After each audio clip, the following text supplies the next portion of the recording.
గాంధీజీ పక్కనున్న అతనెవరో మీకు తెలుసా?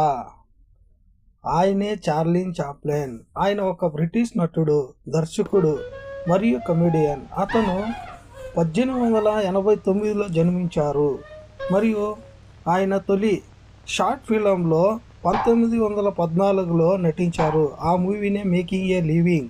ఇదే అతని మొదటి చిత్రం. ఇందులో అతను ఒక చిన్న పాత్రలో నటించాడు. అతని ప్రసిద్ధి అనేక సినిమాలు, ముఖ్యంగా సైలెంట్ సినిమాల వల్ల.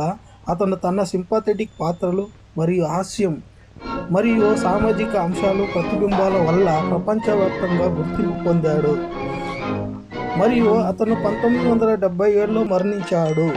అతని కీర్తి ఇంకా ఇప్పటికీ కొనసాగుతుంది. అంతేకాదు, ఎంతోమంది బాధలో ఉన్న వారిని బాధల్లో నుంచి నటనతో మైమరిపించి నవ్వుల్లో ముంచేసిన ఏకైక వ్యక్తి చార్లిన్ చాప్లిన్. ఆయన కోసం ఒక లైక్ చేద్దాం.